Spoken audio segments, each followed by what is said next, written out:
you understand me. Hello and welcome to Blunt and the Beautiful. And you're looking lovely today. Have you been at a seance? I feel very Nancy from The Craft. It's true. I didn't quite. I mean, sometimes you put an outfit together and you don't try it on, do you? I've worn this outfit. It's fun. I just think I've gone heavy in a lot of ways. Yeah, so you I put it have. on and I was like, okay. Is that because of the topic?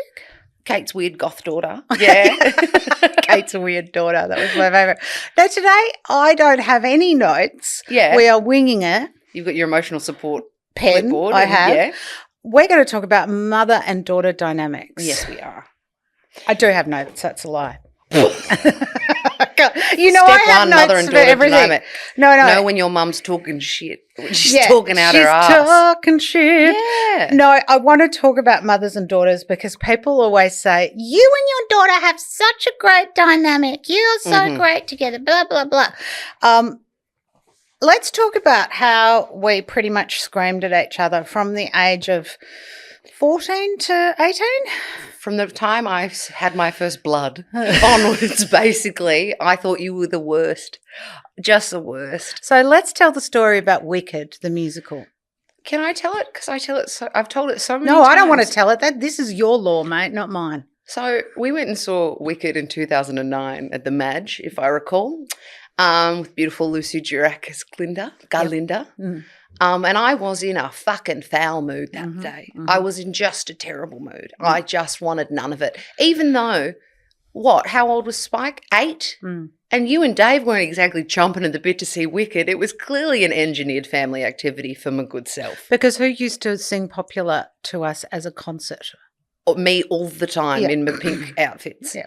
And so we went and I just decided that I hated being there. I hated all three of you. Mm-hmm. I wasn't even sure I liked the musical. Like, I hated all of it. And it was intermission and we had gone and gotten a snack and my lovely father, who I hated a little less that day, if I recall, bought me a lovely frosty glass bottle of DC. And we sat down in the aisle and you said, what are you getting your period or something? And I threw a glass bottle of Diet Coke at you in the seating bank at the Madge. And little did I know by the end of the show, I had gotten my period at intermission. Wow. Which I believe, in a sense, was Wicked, not my bat mitzvah. I became a woman that day. I heard someone sing Defying Gravity for the first time live and literally popped an egg. Like, that's crazy. But I wanted to do a murder on you. No, because I remember sitting through the next act just in shock that you glassed me at the Madge. I would have bottled you harder if I could have. We were sitting, in a long row. I didn't have the purchase to.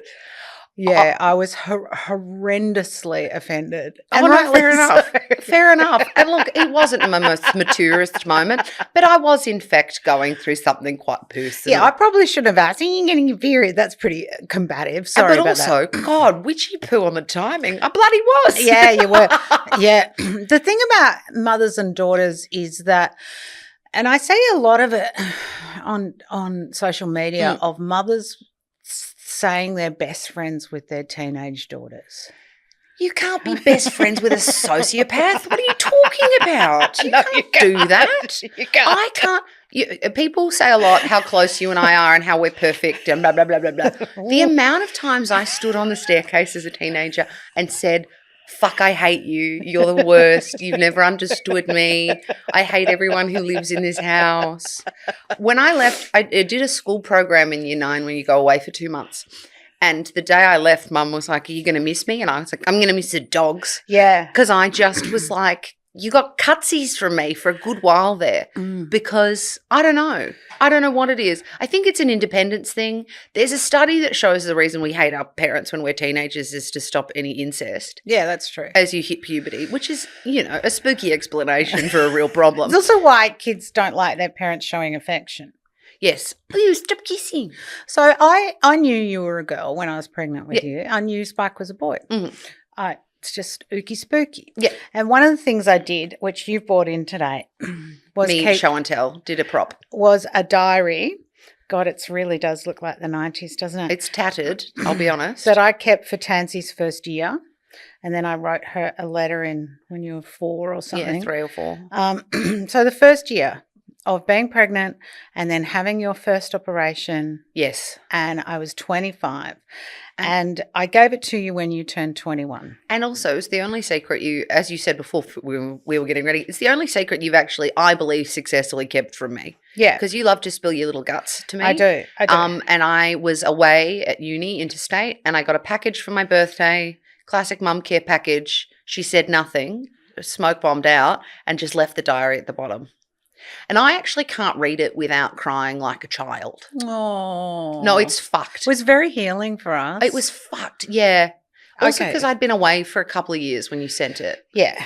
Yeah. It's if you've got little ones, keep a diary. You don't have to do the Meghan Markle daily email that she does. No, you send me enough texts. No more. But, I was 25. Yeah. Baby myself. Absolutely. With a baby who had a serious illness and disability. And the thing about having a child with this disability is that you didn't just get the arm thing. You got a sympathetic nerve injury. You had 2 holes in your heart. You were highly allergic to things. Had fucked temperature regulation. The whole yeah, kit like and you all had caboodle. a whole lot of things. We rushed you to the emergency at Royal Children's once because we thought you'd been bitten by a wolf spider, and they all thought you'd been bitten by a wolf spider on your affected arm, until we saw you lift your arm up and shove your finger in your mouth and bite it because you were obviously getting nerve pain there, and so I they was were like chomping at my own bits. She is the fucking wolf spider. Yeah, monkey bite. So it was really, really hard work. So this diary was partially me kind of processing what happened. But I mean, I know you've spoken about this in so scorms, but it's hard, especially with the fact that I was a baby and thus nonverbal and thus not listening. You can't explain anything. No, you can't tell me, what it's like. But what is really apparent in here is you were my dolly. I was your dolly. I was also, I don't know if anyone else knows this, I actually have the Guinness World Record for being the smartest, prettiest, cutest baby. I was so clever. God, I smiled like no one's business. Cindy Crawford smile, like insured for $11 million. The way I write about you, I say, I love your little angel face. You have a face like a picture postcard. Okay. You are so sweet, and when you are unsure of where you are, you look for me, twisting your head around until you find me. I am always there for you, my sweet little thing. So stop it. Yeah, You're an angel. stop it. Yeah, until you tell me to get fucked and throw a Diet Coke bottle at me. I hate the you. I hate this dichotomy of family. our relationship. No, but that's what growth is, ebbs and flows. Yeah, and I look back at this and think, I was really unwell when I had you. I had terrible PTSD and I had terrible kind of mental health, catatonia, ended up getting a lot of psychiatric. But, things like, what a complete joy you are, my fluffy-headed angel. You remind me of a peach, so fluffy and pink and perfectly round. I am such a lucky and privileged person for your soul to choose me as your mother. See, and you still call me Peach. And I it's still been, call you Peach. I don't know, 28 years. See, I look at that and I go, fuck, I might not remember that, but the love was huge.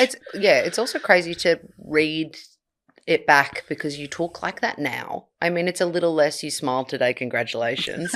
But, I mean, the cadence of your speech is pretty much the same. I'm very sentimental, and I kept baby books for both you and your brother, and I filled them out, and it's got the ultrasound photos. It's got the lock of hair from the first You guys haircut. loved looking at those when you were little. The first time I brought my boyfriend around, I went, and here's my baby book. Yeah. No, go on, have a look. That idea that, those people that are just narcissistic enough to be like, my baby photos are better. That's me. And that's your fault, I'll say. Because you wrote me a lovely love letter journal. I loved being a mum to a daughter. I loved being a mum to a son. But having a daughter will challenge you because you have to do a lot of work to be a good mum to a daughter. And I think the pressure on daughters is enormous. Yes. Daughtering. they Yes. call it. You know, the pressure on daughters to go and fix everything. We talked about this in boundaries, to go and fix aging parents, to fix siblings. But I know that we've had a personal crisis in our house for about a year, and I have relied on you to daughter a lot. You know, like I definitely have. The thing about being a good mother to daughters is recognizing that they are not you. No. And that enmeshment I see happens a lot. Yeah. And so for me, I think because you were born and you were basically resuscitated and I didn't have that immediate connection with you, which took a year and some mental health stuff for me to have that. I clearly adored you, but there was a disconnect because I was unwell. What the difference for me was that 6 months you were taken away and operated on for 12 hours. I had to separate from you earlier. Yes. And you felt it and you always wanted to be around me. I did. I said to my psychiatrist once, it's never enough books I've read. It's never enough cuddles. It's never enough kisses. And she said, it will never be enough. No. So one of the recent snarks that I had, which we love, is that someone said Kate has done her entire career on TikTok and Instagram to set Tansy up. Can I say I've got notes for you on this? Couple of things. It's all for you. It's not working. Okay. That's kind of my primary. My secondary is where's my dollars and cents. Sorry, mate. Yeah. If you could, we'll go off mic in a minute, but if you could just lift. Yeah. That'd be really cool. Can you all listen? Yeah, pull your finger out, mate, and No, keep working. so That's crazy. So it was a really funny criticism because it was like, why would you want to hang out with your mum? Yeah. Now, she didn't want to hang out with me for a long time. No. And we don't see each other every day. No, we don't. And we don't talk every day. No. We like to talk when we talk, and we love to talk shit. Yeah. And I think that it's really lovely to have the kind of relationship where we can talk shit, but also a relationship that does have depth. It's not just, did you watch the tennis tonight? It's, oh God, I've been feeling this way about this, this and this and whatever. I think that I think we kind of mutually lean on each other as well. Like, obviously I lean on you as a parent, but I think that you lean on me as your daughter. Yes. And I don't think it's an inappropriate thing. But you're an adult. Exactly. So you have smart things to say. Thank you. You give great advice. Thank you. I rely on that. Yeah, of course. I'm a person in your life. I'm a very close person in your life. Yeah, you are. I'm still your daughter. But you're not my friend. No. You are my daughter. And I think it's difficult for some people to reckon with that idea, especially if other people have more I don't think we have a traditional mother-daughter relationship. I will say that that's what I think the exception is, because I think some people that have more a traditional mother-daughter relationship see us say that and resent it. Oh, They question that because it seems so collegiate. It seems like we're peers because we don't have – obviously there's the inherent hierarchy of like a family, and we have a pretty cut and dry nuclear family, right? Although we're all fucking cooked. So that's the difference. And it's been a different thing where like I never thought of my dad as the primary breadwinner. I thought of you both building the house together. Yeah, like, things like it's that. very equal. Absolutely. But I think that it's hard for some people that have different relationships with their mothers that are very traditionally mother-daughter and to see us say we're not friends and be like, well, then what the fuck is this? Because it's not a normal relationship, I don't think. I think it's hard won. I think it was also worked through when I went to puberty town and said fuck you and all you stand for. Yeah. And I don't think it's friends, but I think it's friendly. Yeah. I think I parent you like an adult now, and that's where I see people going pear-shaped. You can't tell your 22-year-old, you know, they're going to have to learn a certain way. You have to parent differently to a 12-year-old to a 22-year-old. Absolutely. That's a massive one for me.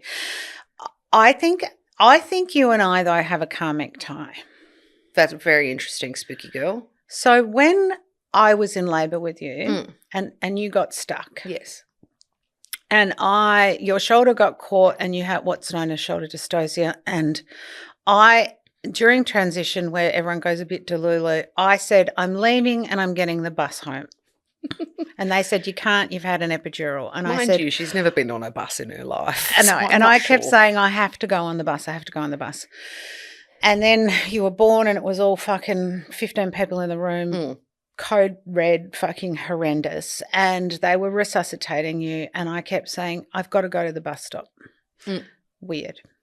My sister can attest to this. My husband can attest to this. Years later, you're 4 years old and telling me all about your past lives. Oh, yeah. And I said, oh, yeah. And you said, yeah, when I was born, they said it wasn't my time. So I had to go to the bus stop and line up. And then you came along and you were very angry and you grabbed me by the arm and said, I'm taking her with me. I don't care. And that's how my arm got hurt because I had to come back. Ah, fun. Did that freak you out? Oh, what? Yeah. What video? Yeah. That was like, I went and bought books on kids on past lives. I after loved that. to talk about my past lives as a kid. What was the Yeah. other one where Dave changed all the oil in the lamps on the Yeah. street Yeah. in the fucking Victorian England? Yeah, I and was he like, fell off and that's how he died. and I was like, and he was my daddy, but you weren't my mummy that time. Sorry. Like, yeah. you being like, okay. Yeah, like Psycho. stuff that you can't explain. So I looked at that and went, but you also said that when I was pregnant with you, she said what happens is that you go into a room and there are all these different lockers that you open. This is like 3 or 4. How would you even know these concepts? And you would open them and say, I want that dad and that mum. And she said, so you said to me, so I chose you. That's nice.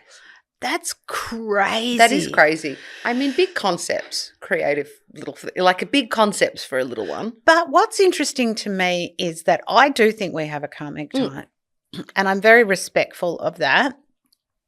I know that, you will show up in the hard times. When I'm old and, decrepit and in my dotage, I know that you'll be 100% there. Yes.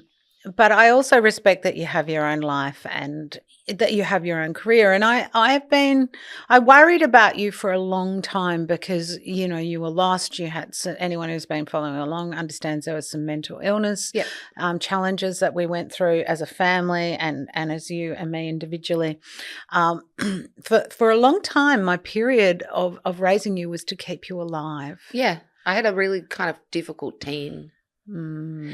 Probably harder to keep someone alive when she's telling you to go fuck yourself every day. But hey, nevertheless, she persevered, my girl. But it felt like that from the beginning. I had to get you out and they had to keep you alive. Yeah. And then I had to keep you alive until I didn't feel that you were completely clean and free of that heaviness until a few years ago. I would say... Yeah, my 20s have been the first time that I felt. And like even then I've had some arm stuff and, but it hasn't been like I didn't think that you were, actively in mental health struggles in terms of you not being on the planet anymore. No. But that was a big struggle for me was to kind of help you manage things in a way that was real. I knew how hard it was and you didn't tell anyone. You told no friends. No. You just, you told your psychiatrist and I kind of picked up other stuff that was happening at home. That was a really big thing for me. And that for me was like, we can't be friends. No. Because I need to teach you about mental health, boundaries, safe sex, choices, consent, budgeting, shopping lists. Like these are the things that's not an equal relationship. No, because our relationship when I was a teenager in particular, you were my mother, but that was not my friend. That was my like nurse, teacher and warden, basically, to be like, right, where are you? What are you doing? Yeah, it was a lot of that. Yeah. And there was a period there where you were pretty fucking wild. Yeah. Yeah, you were out. I mean, I remember coming home one day as Dave was leaving for work and high-fiving him on the stairs. I made a joke and asked him if he wanted to make me a cup of tea and he looked at me like I was scum of the earth. He looked at me like I was so terrible. And I was because I remember walking upstairs being like, I fucking stink. Yeah. I stink like I've been at cigarettes Revs and fucking until Red Bull. Yeah, it's 6. disgusting. Yeah, gross. Josie Grossy. Oh, God. Yeah, what a time. I mean, that was kind of hard. I like that we had a dysfunctional, normal your teenage relationship, though, I because agree, because not everyone's the Gilmore Girls all the time. no, like, yeah, I look back at the Gilmore Girls and go, oh my God, that's a really dysfunctional relationship. And it's so comforting to watch. Don't get it Yes, twisted. darling. I love it. But No. that's enmeshment, let's be honest. Yeah, it is enmeshment. And that's my thing, is that you have to have, like, I bent the rules for you a lot because the rules weren't set up for you as a child with one working arm, with lots of health issues as a result of the nerve damage. You know, the nerve damage has affected, that's why your hair went grey early. We had to deal with that early. Yeah. Like, I was constantly advocating for you, and that was my role. There was a running joke from a lot of my friends in high school that there was never a note that Kate Forster wouldn't write. I had a note for everything. Yeah, you did. I had an alleged, please don't sue me, my high school. I had an alleged wool allergy, so that I could wear my Camp Road tights. Hey, I used to wear them too. Let's keep it in the family. But I loved it. I thought it was so funny. My friends at the time being like, what the fuck? Why? No, but you know what though? So here's the thing, because your friends didn't know. So you're going to school every day, having massive anxiety attacks in the bathroom, being sick, and then texting me and going, I've been sick for half an hour and I've missed homeroom. Yeah. And so I said in the end, why don't I just take you to school for first class? Yeah. Because you wouldn't get the train because your friend had jumped in front of the train That'll at do our it. local station. That'll so it always was do really it. fucking complex. Yeah. So I wrote a letter saying Tansy will no longer be attending homeroom, which is a fucking waste of time anyway. And they said, no dice. If she doesn't come, she's going to get a detention. And I wrote back, and I still have this letter, and I said, well, I'm happy to take the detention for her. Mm-hmm. Can I bring my own snacks? God, so funny. God. And they were like, what? And I said, this is the difference between getting her to finish school. Homeroom is not a priority right now. No. I just need her to get through in one piece. Absolutely. And I did. And that was a testament to you, and it was a testament to my psych support, and also Dave, and and you had a couple of great teachers. Yeah, and some great friends as well. I mean, I just didn't tell them shit fuck all because I'm private. You are super private. And so I kind of had to manage a lot of that, was that constant. So once you and I stopped clashing, and I kind of went, okay, I'm going to have to advocate for her like I used to when you were little. Yeah. As a child. I think you went to the children's hospital every 2 weeks for a year. Yeah. I didn't drive. That's a long time And I on the used to 59 take the tram, isn't it, mate? with you in the pusher. Mm-hmm. We didn't have the internet. Yeah. I used to take you in the pusher to the Melbourne Uni Medical Library to read about what they were going to do to you. Mm-hmm. I was 25. It's very scary. Yeah, your frontal lobe had barely stopped cooking. And I had to advocate you in your teens as I had when you were little. Well, I mean, and it felt very necessary at the time. I Yeah. fucking hated everything about school.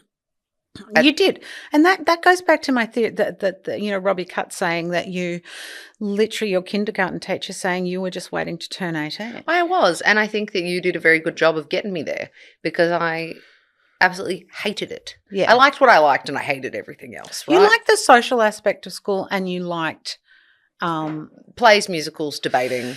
Yeah. Fucking Nerd Alert, or anyone for pop choir, 7:30 on Friday morning. Let's rock.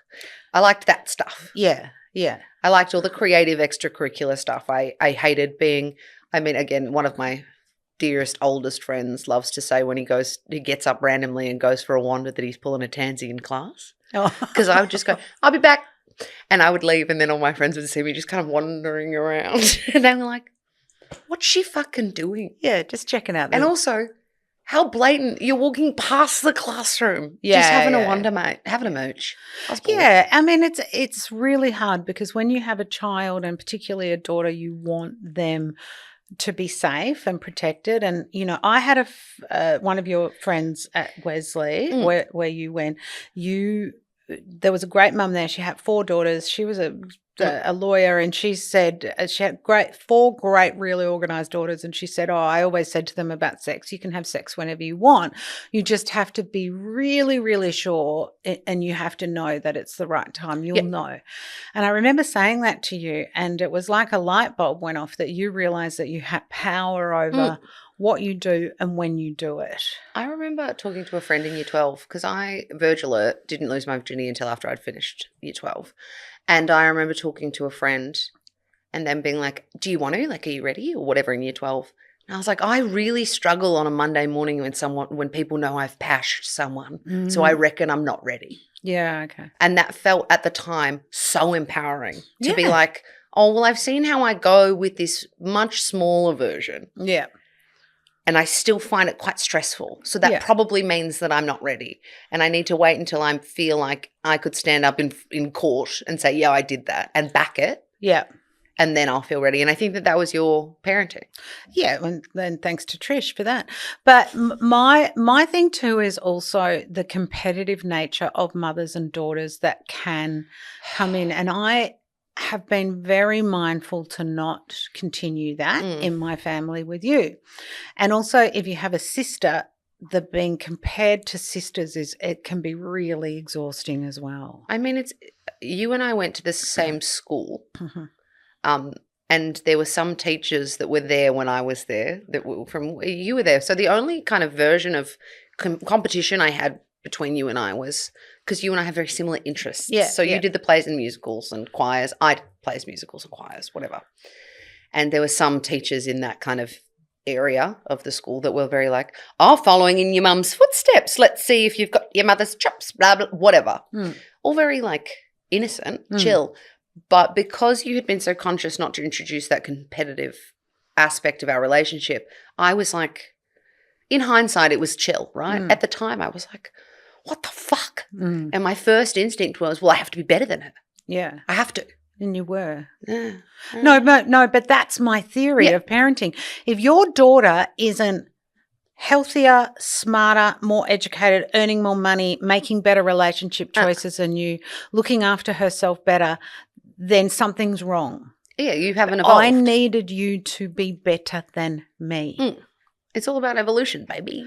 Yeah, and that's the thing when, mum's talking about, my daughter can get into my clothes or, the skinny kind of aspect of women fix it, arm and mum. Like, when I was your age, I was tiny. Yeah. Look at you. That's interesting. Yeah. That must be your dad's side. Yeah. You fat bitch, basically. I remember my mother saying to me at Myer in Frankston how disappointed she was I was in a country road size 14. Well, it is a country road size 14. I know. I was like, and I'd never really worried about that stuff before. Not. I was like, what? Is that bad? Okay. Growing up with, look how much weight I've lost. And so I just went the other way. I just put on more weight. Boo-boo's mother? What does she care? I know. She take you to the county fair? But that is the validation that some mothers have with their daughters is how beautiful is my daughter, how successful is my daughter in her looks, her skinniness. That's incredibly toxic. And, one of the I was talking to a friend whose daughter had a pretty significant eating disorder and she said, part of the therapy was that I had to go and have lunch with her every day. And it was really confronting because she ended up telling me that I'd made no fucking time for her in her childhood. Crazy. So she'd have to go to the clinic where this girl was staying and have lunch with her every day, and they had to heal their relationship over food. Yeah, that makes sense. Breaking bread with mum. It's crazy. I mean, like, I don't know, the competitive thing people I've known over the years have had to call a spade, fucking diabolical mothers. Do a real number on your kind of vibes.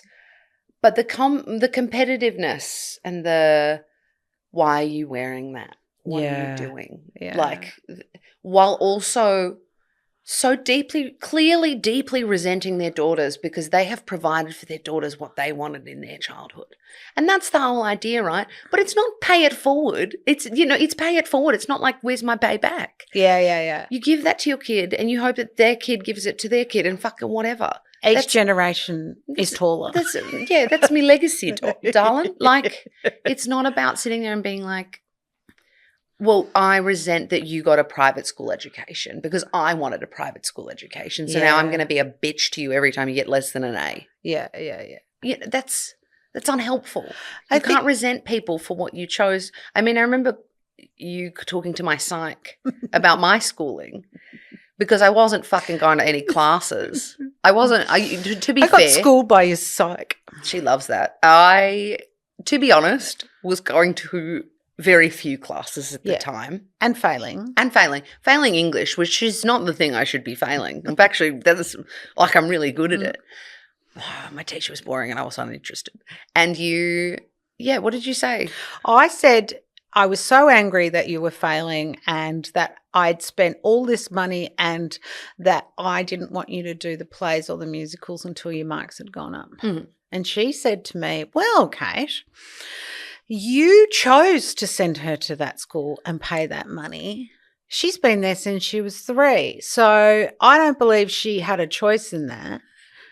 And that was like being slapped across the face with a dead fish. Mm-hmm. That was a massive wake-up call. Don't send your kids to an expensive school and then make them feel guilty about it because you decided that. And then she said, and the one thing that she loves that's keeping her on this planet, you want to take away from her. And I said, I'll see myself out. Absolutely. It reminds me of that. Do you remember that viral video of that woman talking about women's rights and that guy being like, but what about this? And what about men fighting war? And the woman being like, and who set that system up? Yeah, it was that. It was who set that system up. And Dave and I just sat there like we had gone to Parenting 101 class. You got in trouble. Yeah, I spout that all the time. I think it's such a necessary piece of information though, because you can't resent people for what you offer. Yeah. If you offer it, if you are generous, you and Dave are very generous parents as well. I mean, I'm spoiled, right? I'm a spoiled little bitch. Also very grateful. But I was spoiled as a kid. But that was a choice you and Gorms made. And I don't resent it as a choice. And when I have children, I would like to spoil them also. I don't think I spoiled you. Did I? Yeah. It's a lot of party shoes. There was a lot of party shoes. There was times I had to say no, and that was difficult for you. Yes. Because I said yes more than I said no. Yes. Because I didn't sweat stuff. No. And I also didn't use control over you. I couldn't. See, one of the things that I realised very early is that while I was your mother in theory, I was pretty much your manager, agent, host.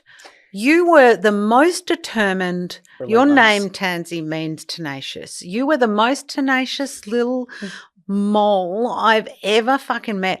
The fact that you didn't realise that at any time you could have – if I said, no, you can't go to a party, you could have just gone. I was talking about this with my partner the other day, and we were talking about like disciplining children and what that looks like, and I was asking him what it was like growing up, and he was asking me, and I was like, I found it – this is so terrible. Never repeat this to my parents. No, I realised that with my lovely father, if he laid down the law, he would kind of forget what he'd said a little while later, and that's okay. And I realised with you, I reckon I had about 20% wiggle room on either side of what you said. If I pushed. Okay. So I did. Let's talk about the sombrero. Mum, I'll say it. I would like to take accountability for wearing a very racist hat. No. Let's wind it back. So I was in year 11. Who's fucking skinning this cat? No, I lived it. You can get to – I'm going to tell you – I'm going to handball it to you. You're going to love it. So when I was in year 11, I did year 12 theatre. It was my favourite thing in the entire world. And we went and did our big drama monologues in lovely Preston and got the bus back to school. I said I was going to go out and see my friends for a little bit because we just finished our big exam. You said a little bit. You said just a little bit. Basically, I got back to school at 2:30. You said home by 4:30. I said 6. 6. I said, can do, girl. Can do, girl. Me and my lovely friends from the year above all toddled off to Taco Bill, South Melbourne, where I proceeded to get absolutely munted over the course of a good few hours on, I believe, a Wednesday. Yeah. On a school day. I had school the next day. I wasn't in SWAT back, girls. Yeah. Tell me when I can take over. Go. So 7 o'clock rolls round and I go, she's not home. I'm calling her phone. I'm calling Clayton's phone. I'm calling Zara's phone. No one's answering. I then say to Spike, this is fucked. I don't know where she is. Spike looks at Instagram and goes, she's wearing a sombrero with a really big blue drink. And I go, fucking Taco Bills. And I said, right, I'm going to get her. You stay here. And Spike said, not fucking likely. This is going to be Spike great. literally going, can I come, please? Yeah. I really want to come. He shotguns the front seat. I hooned down to South Melbourne. And there you are out the front smoking darts with this fucking hat on with the biggest fish bowl. Is that what they call them? Yes. And I fucking Jason Bourne up, wind down the window, and Clay goes, hi, Kate. And I go, not now, Waddell. Get in the car. You get in the car with this fucking sombrero on and it's got a strap around it and we're in a wagon and there's a space behind you and we're driving. I'm so angry. I say, take that fucking hat off. And so you flicked it back, but the whole way home, the cord was on your neck and you were like, no, it was, and look, I'll be frank, memory spotty of the occasion. I do remember being like, what if I died with this cord? It might be better. It's because she's going to fucking kill me. all the way home. I just remember Spike sitting in the front seat all the way home and looking at me over his shoulder, so excited. Spike, he was so excited. He was like in year 6. Yeah. So he could have just pissed. He was so excited. He was like, this is the best dinner and show ever. I've had a hoon to mum with mum to South Melbourne. We're going to go home and I'm going to watch my sister get her ass handed to her for the better part of 2 hours. So you get home still with sombrero in situ and Dave makes you sit on the television. We had a low television stand. That was the naughty chair was the console for the fucking TV. And he starts talking to you and you are a really, I'm trying to think of the word. You are very obstreperous. That's the word. Can't say Can it. you say it? Yeah. No, it's easy for you Can to you say. define it? You are a fucking angry little drunk. That day. Yeah, you were so rude that Dave looked at you and goes, fuck, you remind me of my mother. Fucking go upstairs. Being like, I was so like, good. Fuck you. Yeah. So then we've got a thing in our house that, is it funny yet? Yeah. So it's something terrible might have happened. It has a period of time and then you go, is it funny yet? And then one day you were going to a party and you were leaving and I said, don't forget, do you need your sombrero? Because I had brought it home. You're fucking mole. Well, you were. No. Oh, God. I remember seeing flipping my phone over, sitting at the table, seeing how many times you'd called me. Clay saying, your mum's called me and me saying, no, leave that. No. And just putting my phone back and being like, that's for later. Now, she's going to work that out in a minute. The other side of that was that I was the parent that was called at 4 a.m. You were halfway house vibes. Yeah, absolutely. The Port Melbourne, we're drunk, can't get an Uber. We're drunk in the park near the Mish Flats. Yeah, can you come be a and get helping us? girl? So, yes, I drove Very down. stressful. I wanted you to have that safe space, and I think you cannot make your children afraid of you when they need you most. No, you also drilled into me that an ambulance can't call the police. You know, all of those things. You drilled shit like that into me, which I thought was really helpful. And I think it paid off because, you know, when we were munted in a field in Port Melbourne, you did come and get us and I did call you. And I didn't yell at you either. You can't have your child in danger and then scream at them. A 17-year-old's going to do what a 17-year-old's going to do. Yeah, you have at to the say end of the day. Later, hey, did we think about what's going to happen after maybe that? that wasn't the wisest choice. Yeah. Well, it's a better choice we could have made. Not, let me pop on your chastity belt and I'm going to breath you every 12 minutes. Yeah. But just can we make better choices? And if dishonest kind of, that controlling parent creates dishonest children. Yeah. And dishonesty in Sneaky children. kids. Yeah, sneaky kids, man. That's kind of bad. Well, I had a lot of friends that were way sneakier than I, and that made me so anxious to see. And it was parents that I think to a degree had like unfair expectations of their kids around perfection, and also around the kids not growing up and not trying things, and like didn't quite understand the reality that is, I don't know, I went to an inner city school with a lot of kids from all across the city. And so we were in all different suburbs all the time. We were looking at all different things, all different places. Like that probably means that at some point you're going to try a joint, or you're going to go and have a drink at the after party, or you're going to whatever. And there was some kids that I was friends with whose parents just refused to accept or understand that experimentation is part of life. And it's not something obviously you can punish your kid when they fuck up because they're at Taco Bell on a Wednesday, for sure. But maybe you can't punish them for being a teenager. Yeah, and that's a really good point. I mean, people argue with me when I did the post on how not to be a dickhead parent. One of them was educate your children on drugs. And people said, my children are never going to try drugs. And I said, are you going to be around them every day for the rest of their lives? Yeah. So I remember when you were first started going clubbing and stuff, and I knew you'd probably try MDMA, and I was like, just have a nibble. Yeah. Have a nibble, see how you go. Don't take the whole thing. Like, be very careful. You know to call the ambulance if you feel it. Like, you know, I'm not stupid.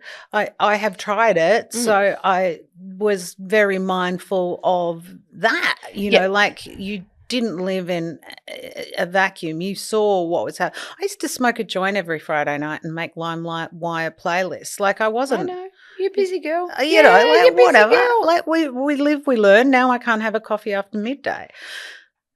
So, you know, things change. But my point is that you can't say that. Like you can't say don't drink when mum's wine drunk every day by 6:30. That's the thing. Like it's not mummy's special wine time at some point. Well, I mean, it's a thing with smoking. Like I found it really hard when I was younger, a teenager, when you and Dave would tell me not to smoke, but you smoked. I found that really hard. Yeah, because I didn't want you to smoke. Yeah. Because I hated smoking. I understand that. But at the time I was like, you can't tell me to not to do something you do. We had a bit of a halfway house though. So we had quite a few of yours and your brother's friends stay with us for periods, including fostering. When things were a bit tricky in their own homes. Yeah, which I think is really lovely, you know. Like I've agree. got some of the, you know, Spike's friends and your friends who still message, you know, who maybe aren't even friends with you guys anymore, but it mattered. And I think maybe having you younger helped. Yes. That I was more aware that it was painful and hard. And you've always been a big kids' rights I person. am. You've always been a very believe kids vibe, which I obviously respected and really appreciated, because I think it meant that you raised two really outspoken and autonomous children. Yeah, and really respectful children, that I wanted you to be really independent. I wanted your brother to be really respectful and a feminist. You know. And you raised us in a way where the expectation I have on the world now, because of the way you and Dave raised Spike and I, is that I will be believed if I am telling the truth. And when you always believed what we said. Yeah. And not because you're gullible, but because there was an open dialogue of honesty. Well, you saying to me, like you know, very rarely lied about where you were going, because I was very chill about stuff. I was singing in pubs at 15. Yeah. I knew you were going to underage night. You know, you were underage and going to clubs and stuff. And I was like, just be safe. I'd picked you up from 7 many times at 4 a.m. because you couldn't get a taxi. You know, like that's what happens. But I needed to, said to you, I would rather know where you were and safe than you to lie. Yeah. And I think that's the trouble, that girls in particular have to keep this expectation of being perfect for their mothers, and their mothers forget that they were teenagers, they were sneaking out, they were drinking. But this is, okay, when you knew you were having a daughter and through the process of raising me, did you want to raise, like, I don't know, a smart, independent woman or the fucking Vestal Virgin? Why? I don't understand this, like, preserve her. Yeah, my thing was that, and I think I remember saying to you once, if you don't know what you like, then how can you tell someone else what you like Yeah. around your body? Like, don't be afraid of your body. Don't be afraid of sexuality. Don't be afraid to explore, but make sure it's on your own terms. That's the thing. That's the key. That was the thing. I mean, I watched some of the people you went to school with have sex way too early, and it really fucked their mental health up. Oh, of course. And I think that I don't know if there's a right time for every person in the world to have sex, but I think that it's, when you're ready and you can be pressured into it before you are. Yeah. But I will say, I don't know, I feel like you did a very good job of just kind of telling me to just take it easy. And I've got a really long life ahead of me.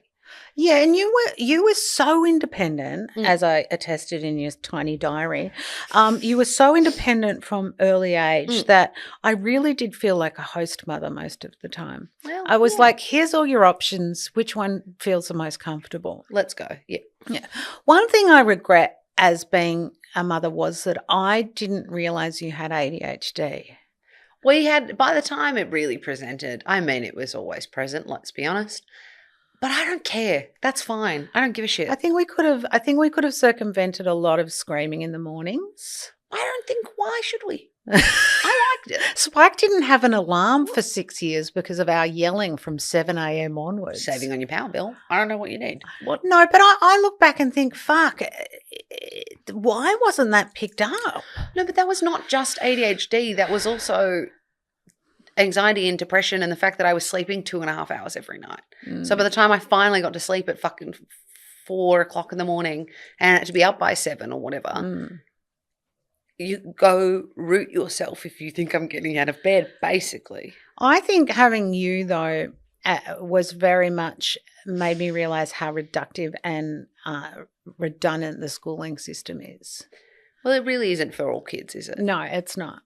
I mean, it's standardised, obviously, and I think that I had some incredible teachers. Yeah, totally. You went to a great school. I did. I went to a great school, but I also had some individual, incredible teachers that not just in terms of academics, but me as a young person, they really helped with who I am.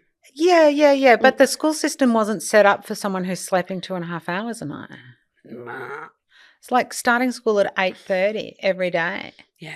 And we know that children's melatonin changes and we know that their rhythm changes and they're up later and, it's not a system that is particularly good. And I know that I was seen as a difficult parent at times with the advocacy for you because for me it was much more important that I kept you here than attend homeroom.